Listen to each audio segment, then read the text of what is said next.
건강관리를 잘하는 것도 하나님의 일인데, 제가 코로나 확진이 돼서 지난 주간에 예배를 드리지 못하게 된 것을 여러분들에게 진심으로 용서를 구합니다. 여러분들의 기도 덕분에 이제 어제부터 그래도 일상생활이 가능할 정도로 회복이 되었습니다. 감사를 드리고 정말 바쁜 이 연말에 많은 시간들을 허비했다는 생각이 들지만 그 시간 동안에 또 여러 가지 것들을 생각하면서 하나님의 은혜를 깨닫게 하심을 또 감사를 드립니다. 제가 집에서 TV를 보는데 모 백화점의 성탄 장식이 사람들의 감탄을 자아내고 있다. 그래서 SNS의 성지가 되고 있다. 많은 사람들이 찾아서 사진을 찍고 있는 그 모습을 봤습니다. 정말 환상적이고 정말 아름답더라고요. 사회자가 어떻게 이런 환상적인 장식을 할 생각을 했느냐고 묻자 담당자가 이렇게 대답합니다. 여러 가지로 힘든 세상을 살아가는 사람들에게 위로를 주고 싶었다. 그래서 그런 컨셉을 잡고 작업을 했다라고 얘기합니다. 제가 그 TV 프로를 보면서 지점마다 수십억 원의 돈을 사용하고 특히 본점 같은 경우에는 더 많은 돈을 쏟아 부어서 사람들이 찾아가서 볼 만한 아름다운 광경을 연출하고 또 환상적인 아름다움을 제공하는 그 성탄 장식은 불과 한 달을 넘기지 못하고 사라지게 되는 것이죠. 1년을 준비해서 한 달을 넘기지 못하고 사라지는 그 아름다운 장면을 연출하기 위해서 수십억 원의 돈을 사용하고 있다는 거. 또 그렇게 주는 그 즐거움은 순간적일 뿐이라는 사실을 보면서 과연 저것이 사람들에게 참된 위로를 줄 수 있는 것인가라는 생각을 하게 됐습니다. 또 그걸 보면서 한 가지 생각한 건, 사람들에게 위로가 필요하긴 하구나. 많은 사람들이 옛날과는 비교할 수 없는 풍요 속에 살아간다고 하더라도 마음의 공허를 채울 수 있는 길은 없구나. 그래서 세상 사람들도, 예수를 모르는 사람들도 이 세상에 위로가 필요하기 때문에 위로를 주기 위해서 조금이라도 그 마음에 위로를 주기 위해서 이런 컨셉을 잡고 일을 진행했다라는 말들이 들려오는구나라는 생각을 했습니다. 맞습니다. 이 세상은 위로가 필요합니다. 그냥 몇 날이 못 되어 쓰러지는 순간적인 그런 위로가 아니라 영원한 위로, 참된 위로가 필요한 세상이죠. 그런데 수십억 원을 쏟아 부어도 한 달을 넘기지 못하는 그런 위로뿐이라면 얼마나 이 세상이 절망적인 세상이겠습니까? 그러나 우리가 돈을 주고도 살 수 없는 참된 위로, 영원한 위로가 바로 이 성탄에 있음을 오늘 말씀을 통해서 한번 살펴보고자 합니다. 마리아가 요셉과 정혼한 다음에 예수님께서는 마리아의 몸에 성령으로 잉태가 되셨습니다.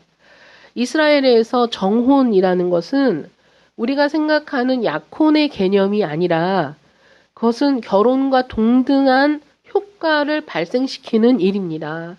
그러니까 정혼했다고 한다면 그건 결혼과 마찬가지의 효력이 있는 그런 상태인 것이죠.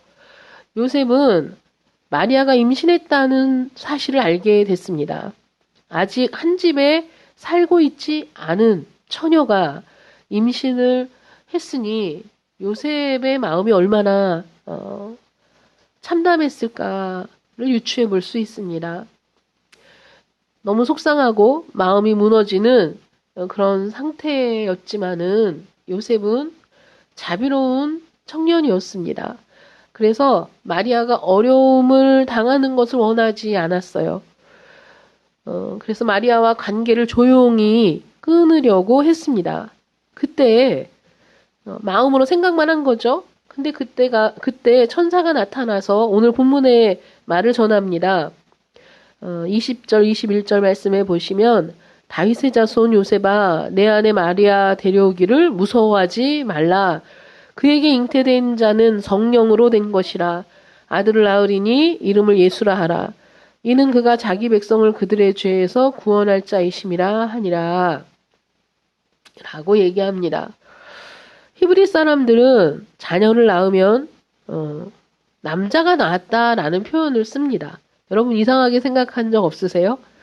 마태복음 1장에 족보가 쭉 나오는데 아브라함이 이삭을 낳고 이삭이 야곱을 낳고 이렇게 표현되어 있습니다. 사실 남자가 낳는 건 아니고 여자가 아이를 낳는 거지만 그들의 개념은 남자가 후손을 낳는다라고 생각을 하기 때문에 아브라함의 후손, 아브라함이 이삭을 낳았다라고 표현하고 있는 거죠. 그런데 예수님께서는 여자의 후손으로 오시기로 이미 창세기 3장 15절부터 정해져 있었던 겁니다. 이는 메시아이신 예수님께서 이 땅에 사람들이 태어나는 것과는 다른 방식으로 오실 것을 이미 예고해 두셨다는 거죠. 그래서 예수님이 동정녀에게서 태어났는데 왜 동정녀에게서 예수님이 태어나셔야만 했느냐? 왜냐하면 예수님은 사람으로 오셨지만 동시에 하나님이시기 때문에 그럴 수밖에 없었다라는 거예요.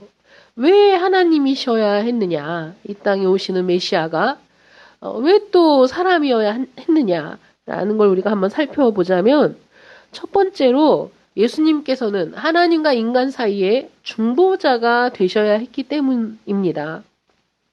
중보자라는 건 이쪽 형편도 잘 알고 있어야 되고 이쪽 형편도 잘 알고 있어서 그 둘 사이를 화해시키고 중재하는 역할을 해야만 하죠. 그래서 예수님께서는 하나님이시기 때문에 예수님의 생각은 곧 하나님의 생각이었습니다. 그래서 하나님의 마음을, 하나님의 생각을, 하나님의 의지를 그대로 알고 있는 분이 바로 예수님이시죠. 그런데 예수님은 또 사람이시기 때문에 사람의 고통과 연약함과 형편을 또 아시는 겁니다. 그래서 하나님의 입장과 사람의 입장을 동시에 다 알고 계시는 우리 예수님만이 하나님과 우리 사이의 유일한 중보자가 될 수 있었다. 그래서 참 하나님이시면서 참 사람이신 예수님이 필요하다는 거죠.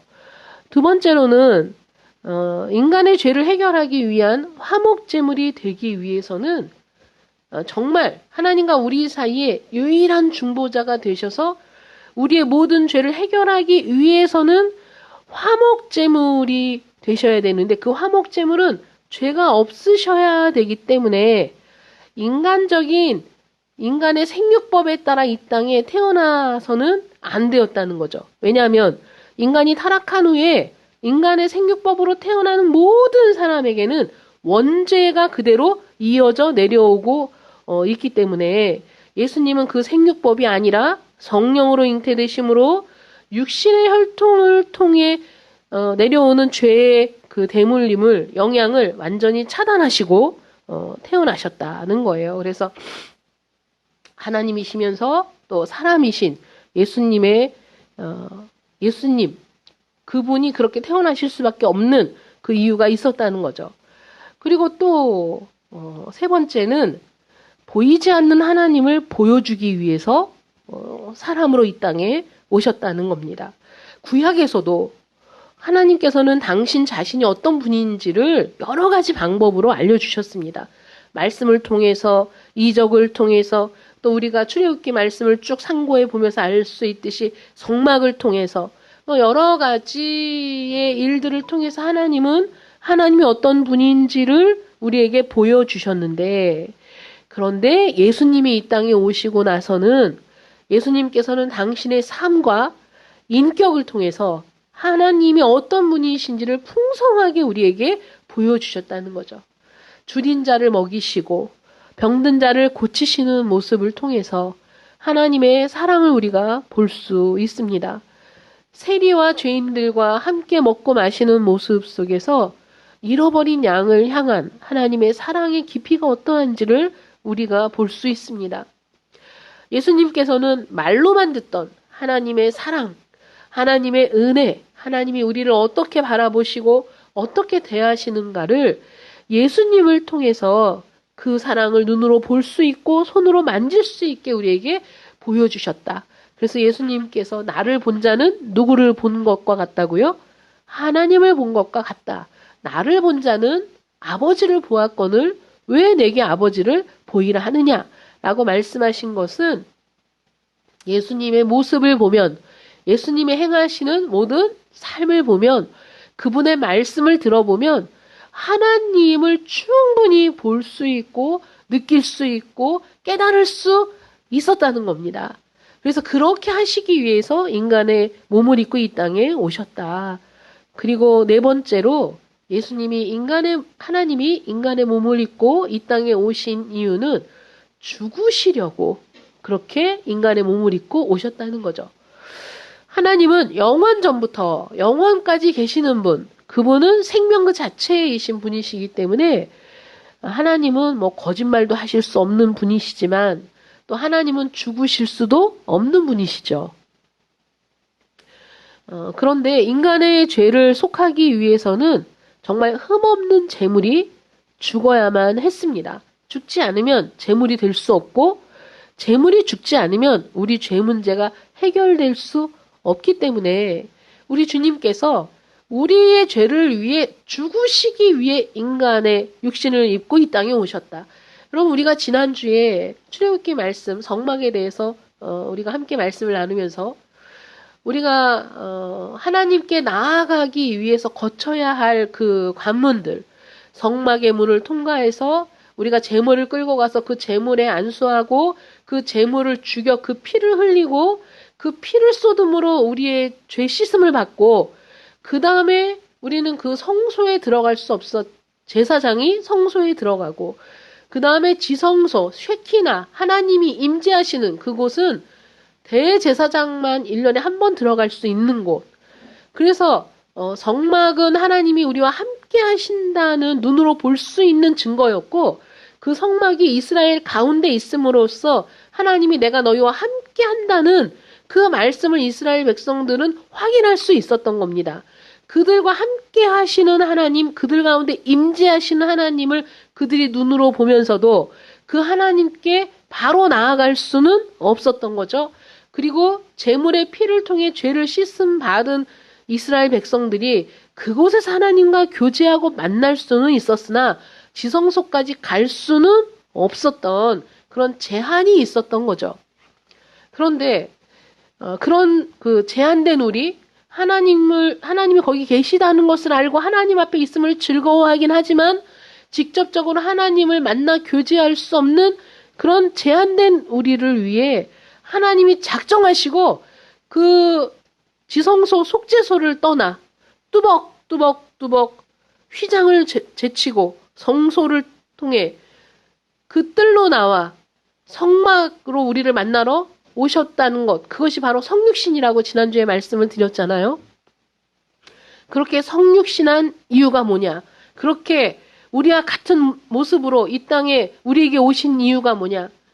그렇게 우리와 같아지신 주님께서, 같아지셨으나 죄는 없으신 주님께서 다시 당신의 몸을 그 번제단에 희생 제물로 드리시고 화목 제물로 드리시고, 그런데 그 제물이 이 세상 그 어떤 사람이 드리는 흠없고 정결한 짐승보다도 완전한 제물, 죄 없는 제물, 하나님을 완전히 만족시키는 제물이 되어 죽으심으로, 십자가의 죽으심으로 그 예수님께서는 당신 자신을 희생 제물로 드리시고 당신 자신의 피를 가지고 성소에 들어가 하나님을 온전히 만족시켰기 때문에 예수님이 십자가에 달려 죽으신 이후에 지성소의 휘장은 위로부터 아래로 갈라지고 우리는 예수와 함께 그 지성소로 단숨에 들어가 하나님의 보좌 앞에 기도할 수 있으며 하나님과 함께 할 수 있는 영광과 특권을 누리게 되었다. 그것이 성육신의 의미, 그리고 그 주님이 우리와 함께 하심을 임마누엘이라는 것으로 하나님이 지금 말씀하고 있다는 거죠. 예수님이 왜 그 하늘 보좌를 버리고 그 영광스러운 임재에서 걸어 나와 성막 바깥으로 나오셨느냐? 우리를 위해서라는 거죠. 우리의 죄를 위해 죽으시기 위해 친히 이 땅에 오신 분이 우리 주님이시다. 예수를 알아. 자기 백성을 그 죄에서 구원할 자. 하나님의 이름도 여러 가지가 있지만 예수님의 이름도 예수. 자기 백성을 그 죄에서 구원할 자. 어떻게 우리 죄에서 우리를 구원하느냐? 우리를 대신해서 죽으심으로. 그리고 그분은 임마누엘이시라는 거죠. 하나님이 우리와 함께 하시기 위해, 예수님이 이스라엘과 함께 하시기 위해, 하나님이 예수님을 통해 이스라엘과 함께 하시기 위해, 하나님이 예수 그리스도를 통하여 우리와 함께 하시기 위해 이 땅에 오신 분이 바로 예수 그리스도시다. 그래서 임마누엘로 오신 예수님이십니다. 예수님이 하나님께서 사람으로 이 땅에 오실 때 그 이름은 임마누엘로 정해졌습니다. 하나님이 우리와 함께 하시다입니다. 예수님이 세상에 오심으로 하나님이 우리와 함께 하시게 되었고, 이 놀라운 계획은 이미 창세기에 다 기록이 되어 있지만, 하나님께서 가족처럼 지내기 위해, 우리가 교제하기 위해 사람을 창조하셨는데, 인간은 죄로 인해서 그 관계를 깨뜨리고 말았습니다. 그래서 인간은 하나님과 함께 할 수 없는 존재가 되었죠. 그런데 하나님께서는 구약을 통해서 끊임없이 임마누엘의 소망을 보여주셨다는 거예요. 하나님의 열망, 하나님의 기대, 우리와 함께 하시고자 하는 하나님의 간절함이 구약 성경 곳곳에 나타나 있는데 그 대표적인 것이 바로 성막을 통해서 우리와 함께 하시고자 하는 임마누엘의 하나님의 기대와 소망이 거기 담겨 있다는 겁니다. 그리고 결국 예수님이 이 세상에 오심으로써 임마누엘이 실현되었다. 완전하게 성취되었다라는 것입니다. 우리가 성탄을 보내면서, 성탄절을 보내면서 많은 사람들이 크리스찬이 아니지만 성탄을 그냥 보낼 수 없어 가족들과 함께 파티를 하고 그렇지 않은 경우에는 피자라도 시켜 먹으면서 성탄의 기쁨을 누린다. 이런 글들이 SNS를 통해서 굉장히 많이 올라왔습니다. 그러나 예수님이 없는 성탄이 무슨 의미가 있으며 예수님이 없는 파티가 도대체 무슨 의미가 있겠습니까? 자신의 즐거움을 위해 소비하는 것일 뿐이죠. 성탄을 소비하는 이 세상 사람들. 성탄의 의미를 모르면서 성탄의 의미가 얼마나 위대한지도 알고 싶어 하지 않으면서 그들은 끊임없이 성탄을 소비하고 있고 그 성탄을 소비하게 만들고 그 성탄을 매개로 재화를 벌어들이는 일을 끊임없이 하고 있는 것이 이 세상입니다. 우리가 오후 예배를 통해서 성경을 쭉 바이블 프로젝트를 통해서 보고 있는데 거기에서 끊임없이 말하고 있는 게 무엇입니까? 구약에 있는 성경들을 보면서 우리가 발견하는 게 무엇입니까?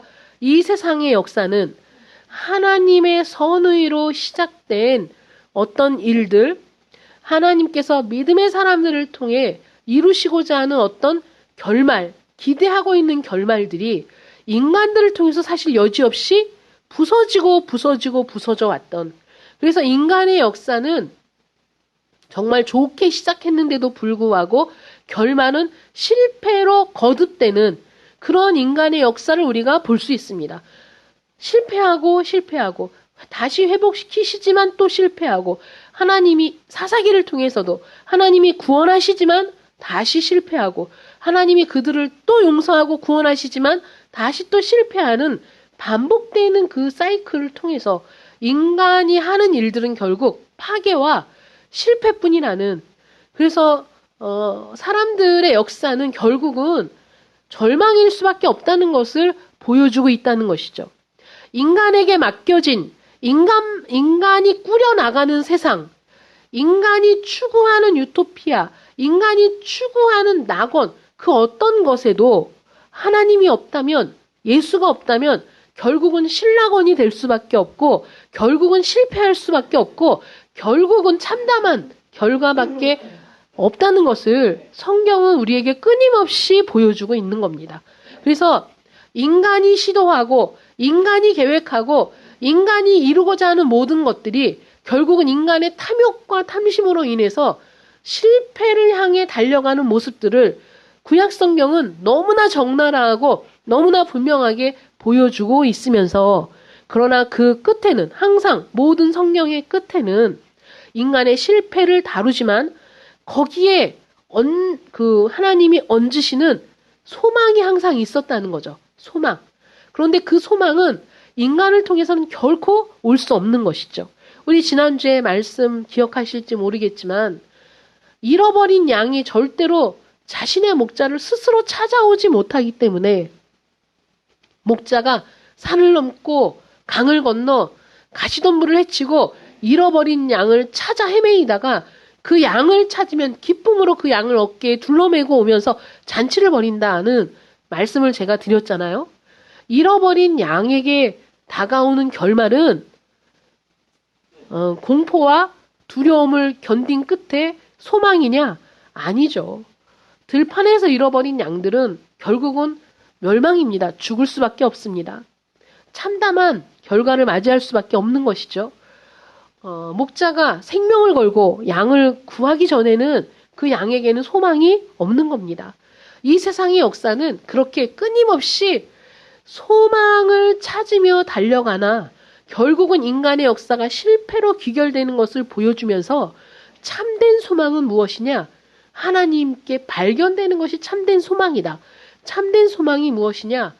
우리의 영원한 목자장 되시는 예수님께서 우리를 발견하시고 구해내는 것이다. 그것이 우리의 소망이라는 거예요. 그래서 이 세상에 있는 모든 재화와 모든 아이디어를 총동원해서 그들의 눈에 보여지는 아름다움과 신기함으로 위로를 얻으려고 해도 그것은 순간과 찰나에 불과한 것이고, 영원한 위로, 참된 위로는 오직 예수 그리스도를 발견할 때, 예수 그리스도에게 발견되어질 때, 예수 그리스도를 만날 때 우리는 참된 위로와 소망을 얻게 된다는 것을 믿으시기 바랍니다. 우리는 예수 안에서 성탄을 보내고 있는 거 맞죠, 여러분? 여러분들은 예수가 있는 성탄을 지금 보내고 계시는 거 맞습니까? 아니면 상관이 없으십니까? 예수님이 있든지 없든지 상관이 없이 살아가시는 분들입니까? 아니면 세상 사람들의 저 화려한 유흥의 물결 속에서 여러분들은 인생의 허물을 보고 인생의 결론, 실패를 바라보면서 저기에는 우리의 소망이 없다고 느끼시는 분들이십니까? 그래서 우리의 눈을 돌려서 우리를 위해 이 땅에 오신 주님을 바라보며 임마누엘의 주님, 우리와 함께 하시기 위해 당신의 모든 것을 다 내어주신 주님을 바라보는 여러분들 되시기를 축원합니다. 예수님께서 이 세상에 오심으로써 하나님이 우리와 함께 하시게 되었고, 예수님께서 모든 사람들과 함께 하기 위해서 그들에게 영원한 구원을 주시기 위해서 십자가의 대속을 감당하셨다는 사실이 저와 여러분에게 큰 기쁨이 되기를 축원합니다. 그래서 예수님께서는 부활하시고 승천하신 이후에 우리에게 또 다른 보혜사 성령을 보내주셨습니다. 하나님의 영, 예수 그리스도의 영, 성령께서 지금 우리 안에 계십니다. 성령을 통해 하나님이 이 땅에 육신을 입고 오신 예수 그리스도를 통해 이스라엘 백성과 함께 하심을 보여주셨다면 이제는 성령을 통해 하나님이 우리와 함께 계시다는 거죠. 우리와 함께 계시는 하나님, 우리 안에 내주하시는 하나님, 영원히 우리 안에 계심으로써 하나님은 임마누엘의 하나님이 되셨습니다. 여러분들은 지금 혼자 있는 게 아니에요. 하나님과 함께 하고 있는 겁니다. 임마누엘의 주님이 여러분들과 함께 하고 계시죠. 성령께서 우리와 함께 계시면서 우리 눈에 흐르는 눈물을 닦아주시고 우리에게 말씀하시고 우리를 위로하십니다. 그래서 우리는 예수님이 세상에 계실 때 예수님을 만났던 사람들보다도 사실 더 큰 감격을 누리고 더 큰 은혜를 누리고 있습니다. 성령께서 우리와 함께 하심으로 풍성한 은혜와 사랑을 맛보기 때문입니다. 더군다나 그 성령은 영원히 우리를 떠나지 않는다. 영원히 함께 하겠다고 약속을 해주셨습니다. 그런데 그 임마누엘의 하나님을 풍성하게 누리며 살아가는 사람이 있는가 하면 임마누엘의 하나님이 함께 하시는데 우리 안에 내주하시는데도 불구하고 그 기쁨을 그 풍성함을 누리지 못하고 사는 사람들도 있습니다. 우리 마음에 기쁨이 없습니까? 활력이 없습니까? 소망이 사그러듭니까? 우리는 임마누엘의 하나님을 충분히 누리지 못하고 있어서 그런 거예요. 하나님이 우리와 함께 하시지 않아서가 아니라 이 세상의 궁극적인 고통의 원인이 하나님과 함께하지 않는 데 있는 거거든요. 하나님을 모르기 때문에, 하나님을 외면하고 있기 때문에, 하나님이 함께하지 않기 때문에 궁극적으로 고통이 발생하는 거예요.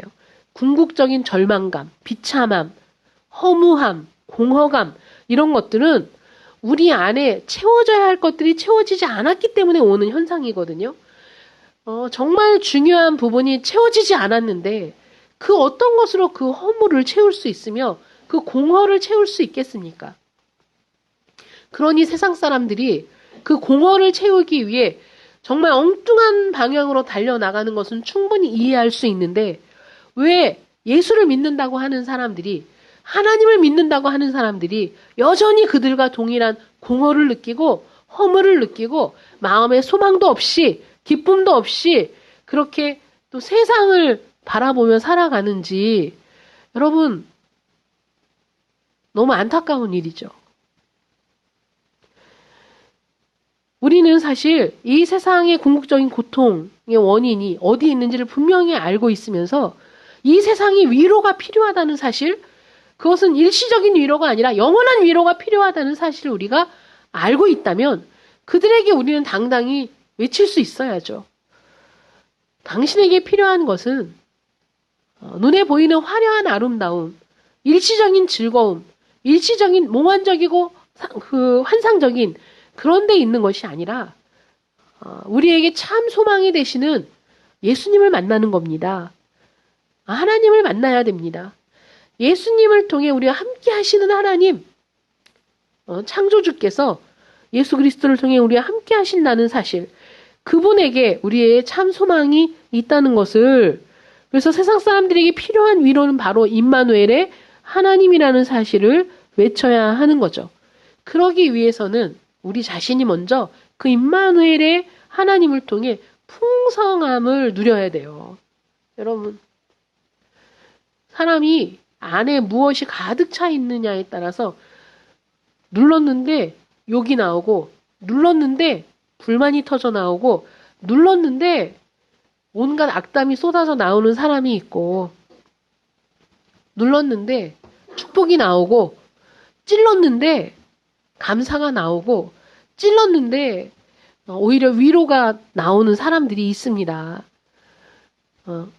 우리는 내 자신이 나는 이런 사람이야가 아니라 내가 내 안을 무엇으로 채웠느냐에 따라서 나도 때로는 찔렸을 때 오히려 감사가, 위로가 나올 수도 있고 아니면 찔렸을 때 내 안에 있는 상처가, 절망이 나올 수도 있는 거죠.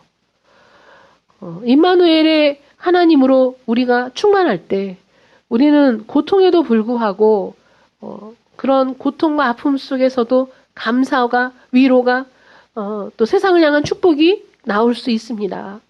우리 주님께서는 중보자가 되시기 위해서, 죄 없는 화목 제물이 되시기 위해서, 또 보이지 않는 하나님을 우리에게 보여주시기 위해서, 또 우리를 위해 죽으시기 위해서 하나님이시면서도 사람이셔야 했습니다. 그래서 그 보좌를 버리시고 이 땅에 오셨던 거죠. 우리와 함께 하시는 임마누엘의 예수님, 그 예수님께서 보내주신 보혜사 성령님, 그 안에서 우리가 임마누엘의 기쁨을 누리며 살아갈 때 우리는 또 그 임마누엘의 기쁨을 전하는 복된 소식을 전하는 사람들이 될 수 있을 줄 믿습니다. 우리 주님께서 우리를 위해 행하신 그 놀라운 희생을 생각하면서, 그리고 이 땅에 아기로 오신 예수님, 기쁨으로 그 사명을 감당하기 위해 기꺼이 자원하여 이 땅에 오신 주님을 다시 한번 생각하면서 이 성탄이 여러분들의 기쁨의 근원, 여러분들의 즐거움의 근원이 되시기를 축원합니다. 임마누엘을 누리시면서 임마누엘을 선포하시는 여러분들 되시기를 축원합니다. 기도하겠습니다. 사랑의 하나님 감사합니다. 우리가 무엇이간데 우리를 이토록 사랑하시고 우리를 위해 그 귀한 생명을 내어주시며 우리를 찾아와 주셨는지 하나님의 은혜를 생각하면 감사밖에 없습니다. 놀라우신 주님께서 우리와 함께 하시기로 작정하시고 우리 안에 내주하시니 임마누엘의 하나님, 영광의 하나님을 우리가 늘 마음에 모시고 살아가고 있다는 사실을 잊지 않도록 도와주시기를 원합니다. 우리 안에 성탄의 비밀이 있습니다. 우리 안에 그리스도의 비밀을 간직하고 있습니다. 왜 패배자처럼 살아갑니까? 왜 낙심하며 살아갑니까? 왜 절망하며 살아갑니까? 하나님, 우리 안에서 참된 위로가 솟아나고 있습니다. 참된 기쁨이 솟아나고 있습니다. 이 기쁨과 감사가 우리 안에 넘치고 있음을 잊지 않도록 도와주시고 임마누엘의 하나님을 누리며 살아가는 저희들 되게 하여 주시옵소서. 새해에는 임마누엘의 하나님을 더욱 풍성하게 누리는 한 해가 되게 하여 주시옵시고 우리의 입을 열어 이 세상에 참된 위로는 오직 우리 주 예수 그리스도밖에 없음을 선포하며 살아가는 저희들 되게 하여 주시옵소서. 예수님의 이름으로 기도드립니다. 아멘.